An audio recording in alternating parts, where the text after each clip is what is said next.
मिट्ठू मिट्ठू तोता डाली ऊपर सोता, हरी मिर्ची खाता। नहीं नहीं, हरी मिर्ची तीखी लगती है बुढ़िया। अरे बदमाश, ऐसे कौन बात करता है? मैं करता हूँ। ऐसी बात नहीं करते, अच्छे से बात करते हैं। ठीक है, पर मैं तुमसे बात नहीं करूँगा। क्यों? तुमने कहा ना अच्छे से बात करते हैं, लेकिन तुम तो बात बुरी हो बुढ़िया। अरे मैंने तेरा क्या बिगाड़ा है रे मिट्ठू? कल ही पड़ोसी की छत पे सूख रही डाल ले आई थी तुम। सावन का महीना, पवन करे शोर, डाल उठा के ले आई बुढ़िया कैसी चोर। अरे अरे मिट्ठू चक्रवर्ती, इतने जोर से मत बोल, सब सुन लेंगे। मेरी एक शर्त है। अबे तोते कहीं के, चल बोल। एक तो मुझे देख के कोई सीटी नहीं मारेगा, मुझे पसंद नहीं है। दूसरा, मैं घर में रहूंगा, पिंजरे में नहीं। हाँ चल मान लूंगी, पर कहीं उड़ मत जाना। पागल हूँ क्या? यहाँ पोपट को फोकट में खाना मिलता है, तुम मेरी शर्त मानती हो? अरे जंगल में दंगल करने क्यों जाऊंगा, जब इधर ही मंगल हो रहा हो तो। तू तो बहुत चतुर है रे। हाँ हाँ, सीखो कुछ मुझसे। अरे ज्यादा चोंच मत चला, ले पिंजरे से बाहर आ जा। और जोर से मत बोलना चोरी के बारे में, बाबूजी सुन लेंगे तो लड़ाई हो जाएगी घर में। तू चाहता है कि घर में लड़ाई हो? हाँ चाहता हूँ चाहता हूँ चाहता हूँ। लड़ो लड़ो लड़ो, बहुत मजा आएगा। लड़ते हुए लोग, बेवकूफ लोग मुझे अच्छे लगते हैं। अरे राम राम राम, कैसा मिट्ठू है रे तू? बुढ़िया बुढ़िया रोटी चोरी करती खोटी, राम राम करती पर उल्टे काम करती। ए मिट्ठू, अंदर कर दूंगी। बाहर निकल के जुबान फड़फड़ाएगा तो पिंजरे में पंख फड़फड़ाने पड़ेंगे, समझे? माफी चाहता हूँ बुढ़िया, माफ कर दो। और ये बुढ़िया बुढ़िया मत बोला कर मुझे। हाँ हाँ शीला, बहुत जवान है ना तू। कल ही तो घुटने में दर्द था। वैसे एक बात बता, जब तेरा सर दर्द होता है तो तू बाम घुटने में लगाती है क्या? क्यों मुए, ऐसा क्यों पूछ रहा है? क्योंकि तेरा सर तेरे घुटने में है ना बुढ़िया। तभी वहाँ बाबूजी आ जाते हैं। अरे क्यों रे मिट्ठू चक्रवर्ती, तू पिंजरे के बाहर? जमानत हो गई मेरी। अरे वाह, चल अच्छा है, बाहर ही रहना पर उड़ना मत। अरे फिकर नॉट, तुम जैसे धर्मात्मा आदमी को छोड़ के कहीं नहीं जाऊंगा। अरे चापलूसी मत कर, भजन कर। नहीं नहीं नहीं, पहले भोजन करूंगा। मिट्ठू खाने लगता है। सतीश को देखने लड़की वाले आ रहे हैं परसों। अरे इतनी जल्दी? मुझे बहुत सारे काम करने पड़ेंगे। ऐसा क्या करना है? अरे दहेज की लिस्ट भी तो बनानी है। कार लूंगी, 10 लाख नगद लूंगी, जेवर, LCD, TV, double door fridge, सोफे, फर्नीचर। अरे तुमको पता है ना दहेज लेना पाप है। एक बार पाप करके अगर जिंदगी भर का ऐशो आराम मिले तो ऐसे पाप अच्छे ही होते हैं जी। मुझे तो शर्म आती है तुम्हें अपनी पत्नी कहते हुए। अरे ठीक है ना, तो पत्नी की जगह वाइफ बोल दिया करो। अरे मैं तुमको अपनी धर्म पत्नी मानता था। पर तुम तो बेशर्म पत्नी निकली। अरे मिट्टू चुप हो जा, मेरे सामने से चली जाओ। अरे आपके पीछे खड़ी हो जाऊंगी तो बोलेंगे कि पीठ पीछे बातें करती है। वाह बुढ़िया वाह, बढ़िया जोक, ठोको ताली। मिट्टू चुप। देखिए जी, मैं तो दहेज भी लूंगी और बहू से काम भी करवाऊंगी। रोक सको तो रोक लो, रोकना ही नहीं चाहता, चली जाओ यहाँ से। वाह वाह बुड्ढे, बढ़िया जोक, लेकिन उतना मजा नहीं आया, एक और सुनाओ। मिट्टू चुप हो जाओ। माँ वहां से चली जाती है। शाम को घर वाले महाभारत देख रहे हैं। मिट्टू, ये धर्मराज युधिष्ठिर हैं, झूठ नहीं बोलते थे, हमेशा सच बोलते थे। तू भी ना हमेशा सच बोला कर। सच बोलने से क्या होगा? अरे पुण्य मिलेगा, स्वर्ग मिलेगा। अरे तुमसे क्या मिलेगा? अभी की बात करना बुड्ढे। तू है तो तोता, लेकिन शायद तुझे किसी लोमड़ी ने पाला है। छी छी यार, अपनी पत्नी को लोमड़ी बोल रहे हो? अरे मैं तब की बात कर रहा हूँ जब तू जंगल में रहता था। नहीं नहीं, उसी को बोल रहे थे। रुको, अभी लड़ाई करवाता हूँ, अभी करवाता हूँ। अरे ओ तोते, अच्छा ये ले, ये टॉफी ले ले और अच्छी और सच्ची बात किया कर। रोज टॉफी मिलेगी, ठीक है? पक्का? हाँ हाँ पक्का। 2 दिन बाद घर पे सतीश को देखने लड़की वाले आते हैं। हाँ जी, कितने लोग हैं घर में? मैं सतीश और सतीश के बाबूजी। हाँ हाँ बढ़िया, कर दे पराया मुझे, मैं भी तो इस घर का हूँ ना। अरे हाँ हाँ, ये है मिट्ठू चक्रवर्ती। अरे वाह, कितना प्यारा पैरट है। ये पैरट क्या होता है? मिट्टू को इंग्लिश में पैरट कहते हैं। ये सतीश तो मुझे इंग्लिश में इडियटी कहता है। सतीश को इंग्लिश नहीं आती, इंग्लिश नहीं आती। देख बुढ़िया, तेरा पैसा डुबा रहा है तेरा बेटा। मिट्ठू, हम बात कर ले या तू ही करेगा? अरे चुप भी रहना थोड़ी देर। हमें तो लड़की पसंद है जी, सतीश को भी पसंद है। लड़की से भी पूछ लो एक बार, उसको तुम पसंद हो या नहीं? अरे चुप कर मुए, वरना दूंगी एक। क्या? अब टॉफी टॉफी दूंगी। ये खा और चुप रह।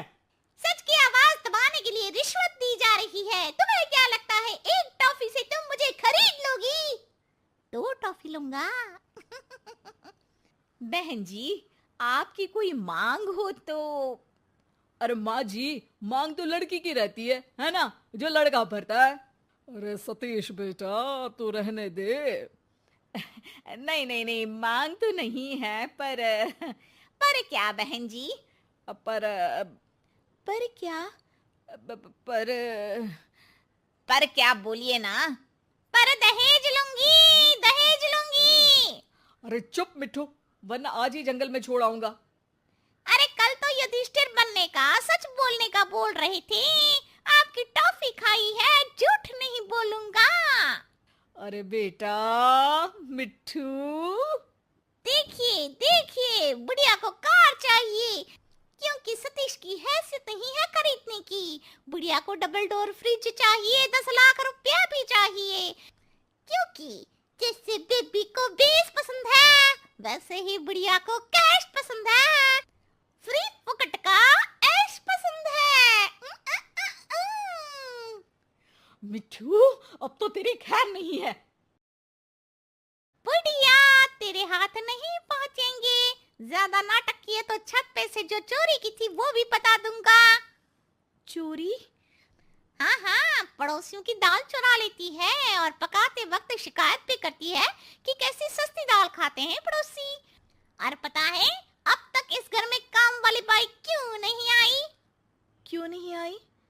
क्योंकि तुम्हारा इंतजार था। मिट्टू की बात सुन के लड़की वाले वहां से चले जाते हैं। अरे क्या बिगाड़ा था रे हमने तेरा। एक तो तुझे पाला, खाना खिलाया, तेरी हर शर्त मानी, फिर भी तूने हमारा काम बिगाड़ा। सच बोलना चाहिए बुढ़िया, बाबूजी ने कहा था। अरे ठीक ही तो है, लड़की को झूठ बोल के इस घर में ले आते तो पाप ही लगता ना।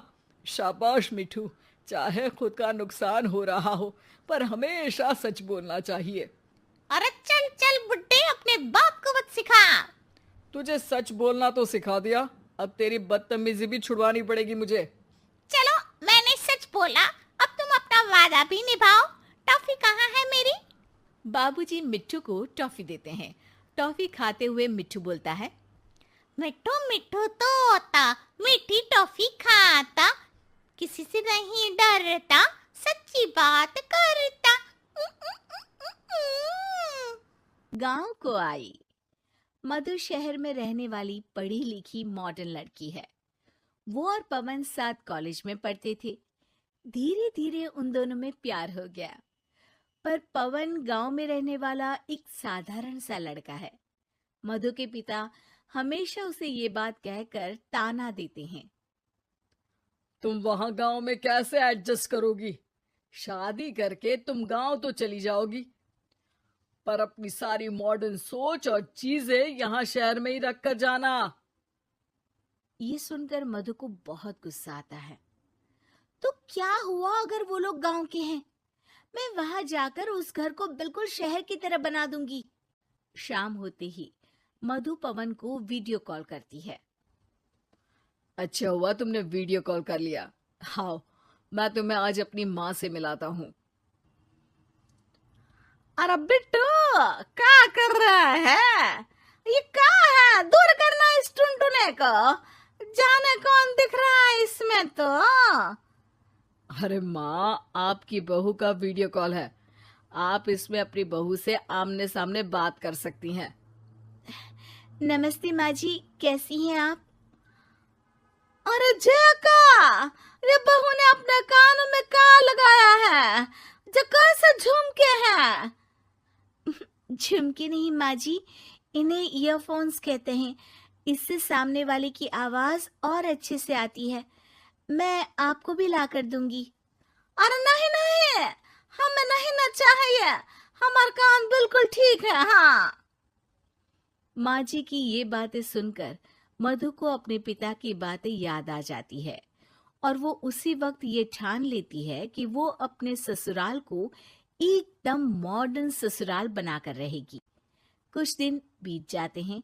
पवन और मधु की शादी हो चुकी है। आज मधु का अपने ससुराल में पहला दिन है। माँ जी, मैं आपके लिए एक तोहफा लाई हूँ। अरे इतना बड़ा तोहफा! अरे क्या लाई है रे इस बड़े से बक्से में? मधु बॉक्स खोलती है। ये क्या है? ये वैक्यूम क्लीनर है। मैंने आपको झाड़ू लगाते हुए देखा तो सोचा अब आपका काम आसान हो जाएगा। अरे वाह बहू वाह, तूने मुझे झाड़ू लगाते हुए देखा तो तू मेरा हाथ से झाड़ू लेकर खुद भी तो लगा सकती थी ना। पर नहीं, तूने तुझे मशीन लाकर मेरे हाथ में दे दी कि यह काम हमेशा मैं ही करूं। ये आजकल की शहरी छोरियां बिल्कुल नहीं बदलेगी। मधु को मन ही मन गुस्सा आता है, पर फिर भी अपना गुस्सा भूलकर मधु माँ जी को वैक्यूम क्लीनर इस्तेमाल करना सिखाती है। अगले दिन मधु सुबह उठती है तो ये आंगन में से कैसी आवाजें आ रही हैं? मधु दौड़ती दौड़ती आंगन में जाती है और देखते ही चौंक जाती है। अरे माँ जी, ये आप क्या कर रही हैं? और वो कहा है ना, सुबह मैं जब कुएं से पानी निकाल रही थी तो मेरे कान की बाली उसमें गिर गई थी। तो ये तेरा वैक्यूम ना सारी चीजें अपनी तरफ खींच लेता है ना, तो मेरी बाली भी तो निकाल ही देगा। उसी की कोशिश कर रही हूँ, पर न जाने क्यों अब ये चालू ही नहीं हो रही तेरी मशीन। अब वो चालू होगी भी नहीं। पर अब कुएं में से पानी निकाल क्यों रही थी? अरे कमाल करती हो ना बहू। पीने के लिए पानी क्या तेरे मायके से लाऊं मैं? अरे कुएं से ही तो निकालना पड़ता है। हाँ, पीने के लिए पानी, और वो भी कुएं से। मधु दिमाग लगाती है और थोड़ी ही देर में घर में वाटर प्यूरिफायर लगवा देती है। ये देखिए माँ जी, इसमें बस एक बार पानी भर देंगे तो नल में पानी साफ होकर बाहर आएगा। अरे वाह रे बहू, ये तो बहुत ही बढ़िया चीज है। रात हो जाती है। मधु जैसे ही प्यूरिफायर का नल चालू करती है तो वो अचानक से फट जाता है और सब जगह पानी पानी हो जाता है। अरे ये क्या हुआ? ये क्या हो गया?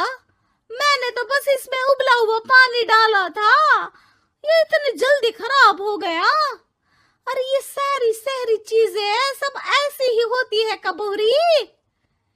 क्या आपने इसमें उबला पानी डाला था? हाँ तो फिर पानी तो तभी साफ होगा ना जब उसे उबालेंगे। ये मशीन का कोई जिन है जो हमने जो बोला वो कर देगी है? मधु को बहुत गुस्सा आता है। इस तरह तो मेरा अपने ससुराल को मॉडर्न बनाने का सपना अधूरा ही रह जाएगा। नहीं, मैं इस तरह से हार नहीं मान सकती। थोड़े ही दिन में मधु पूरे किचन को मॉड्यूलर किचन में बदल देती है। अरे वाह बहू वाह, इतनी सारी अलमारियां। माँ जी मॉड्यूलर किचन देखकर बहुत उत्सुक हो जाती है। ये बक्सा का है? बहू ने शायद गलती से इसे यहाँ रसोई में रख दिया है, पर है तो ये बहुत ही बढ़िया। अगले दिन सुबह। अरे मायरी, क्या हो गया? मैं तो बर्बाद हो गई, मेरी सारी पूंजी जलकर राख हो गई। हे राम, अब मैं क्या करूं? माँ जी की रोने की आवाज सुनकर मधु दौड़ी दौड़ी किचन में आती है और इतना धुआं देखकर घबरा जाती है। ये सब कैसे हुआ माँ जी? ये आग कैसे लगी? ये सब तेरा इस मॉड्यूलर किचन की वजह से हुआ है, और ऊपर से तूने तिजोरी जो रसोई में रख दी थी, मैंने जैसे ही अपने गहने और पैसे इसमें रखे और बाहर से इस ताले को घुमाया, ये तो 5 मिनट में ही आग बबूला होकर फट गया। अरे माँ जी, ये तिजोरी नहीं है, ये तो माइक्रोवेव है। इसमें गहने नहीं रखते, खाना गर्म करने के लिए होता है ये। और ये जो आपने घुमाया ना, ये ताला नहीं है, आपने इसके टेम्परेचर को फुल कर दिया, इसलिए ये फट गया। माँ जी और जोर जोर से रोने लगती है।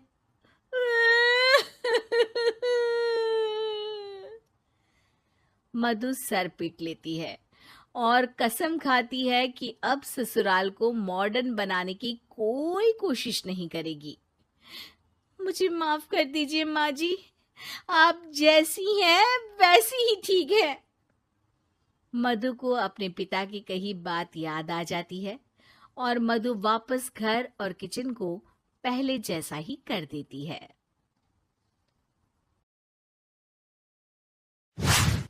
अरे माँ जी, जल्दी चलिए, देखिए आपके घर के बाहर एम्बुलेंस आई है। गायत्री भागती हुई दरवाजे पर आती है। तभी उसकी बहू चांदनी को एम्बुलेंस से बाहर लाया जाता है। हे भगवान, ये मेरी बहू को क्या हो गया? एक्सीडेंट हो गया माँ जी। अरे लेकिन ये कैसा एक्सीडेंट है? चोट तो कहीं नजर नहीं आ रही। अरे माँ जी, दिमाग में अंदरूनी चोट लगी है और ये अपनी याददाश्त खो बैठी है। हैं? मेरी बहू याददाश्त खो बैठी है, अब क्या होगा? आप फिक्र मत करिए, बस इनका अच्छे तरीके से ख्याल रखिए। मैंने दवाइयाँ दे दी हैं, अब मैं चलता हूँ। अगले दिन। अब तेरी तबीयत कैसी है बहू? बहू? किसकी बहू? हम भैरवगढ़ के ठाकुर विक्रम सिंह की बेटी रूपवती हैं। हम एक राजकुमारी हैं और तुम हमारी दासी हो बुढ़िया। अरे बेटा विशाल, बहू कैसी बहकी बातें कर रही है। अरे कुछ मत पूछो माँ, रात को मुझसे अपने पैर दबा रही थी। सर पर चोट लगने की वजह से इसका दिमाग पूरी तरह खराब हो गया है और ये अपने आप को राजकुमारी समझ रही है। तभी वहाँ चांदनी आ जाती है। तुम दोनों यहाँ क्या खुसुर फुसुर कर रहे हो? कहीं तुम दोनों मिलकर हमारे खिलाफ कोई षड्यंत्र तो नहीं रच रहे हो? हम तुम्हारा सर तलवार से उड़वा देंगे, समझे? अरे नहीं नहीं राजकुमारी जी, हम तो आपके सेवक हैं। भला हमारी इतनी हिम्मत? कहिए, आपने यहाँ हॉल में आने का कष्ट कैसे किया? हमें बहुत भूख लगी है। ए दासी, जल्दी से हमारे लिए भोजन का प्रबंध करो। आज हम शाही कबाब खाएंगे। विशाल अपनी माँ को चांदनी की बात मानने के लिए इशारा करता है। ठीक है राजकुमारी जी, मैं अभी आपके लिए भोजन लेकर आती हूँ। इस तरह विशाल और उसकी माँ ना चाहते हुए भी चांदनी की जी हजूरी में लगे रहते हैं। लाओ माँ, जल्दी से मेरा टिफिन दो, मुझे देर हो रही है। अरे ठहर जा, जरा दम तो लेने दे मुझे। सारे घर का काम मुझे अकेली को करना पड़ता है। तेरी बीवी तो राजकुमारी बनी बैठी है, सारा दिन हुक्म चलाती रहती है। अरे माँ, मेरा भी तो यही हाल है। फिलहाल तुम मेरा टिफिन दे दो, मैं चला। रुको, कहाँ जा रहे हो? अरे मर गया रे, ये कहाँ से आ धमकी? आज हमारा जुहू चौपाटी घूमने का मूड है और हमें अपने लिए नई साड़ियाँ भी खरीदनी है। चलो जल्दी से अपना वाहन निकालो और हमें ले चलो। अरे अब तो मैं गया काम से। अगर आज मैं वक्त पे ऑफिस नहीं पहुंचा तो मेरा बॉस मुझे नौकरी से निकाल देगा। मरता क्या न करता। आखिरकार विशाल चांदनी को घुमाने ले जाता है और चांदनी अपने लिए ढेर सारी शॉपिंग भी करती है। ए दासी, टीवी पर कपिल शर्मा के आने का समय हो गया है, जल्दी से टीवी शुरू करो। अरे वाह, कपिल शर्मा तुझे याद है, बाकी कुछ याद नहीं। बहू तू तो बड़ी चालू लगती है, अपने फायदे की हर चीज तुझे याद रहती है। मैं तो तेरी इस अजीब बीमारी से परेशान हो गई हूँ। अगले दिन, अरे डॉक्टर साहब, आप इतने दिन से मेरी बहू का इलाज कर रहे हैं, लेकिन उसकी बीमारी तो सुधरने के बजाय और बढ़ती जा रही है। अरे माँ जी, ये दिमागी बीमारी है, बेचारी की याददाश्त चली गई है, वापस आने में थोड़ा वक्त तो लगेगा ही ना। गायत्री डॉक्टर से बात कर ही रही होती है कि तभी उसकी पुरानी सहेली शीला वहां आ जाती है। शीला को देख अचानक डॉक्टर घबरा जाते हैं। अच्छा माँ जी, मुझे एक मरीज को अर्जेंट देखने जाना है, मैं चलता हूँ। ये कौन था? अरे अब क्या बताऊं शीला, एक एक्सीडेंट भी मेरी बहू की याददाश्त चली गई है। ये डॉक्टर उसका इलाज कर रहा है। ये डॉक्टर कब से बन गया?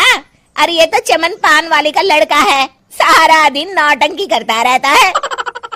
अच्छा तो ये बात है, अब मैं समझी।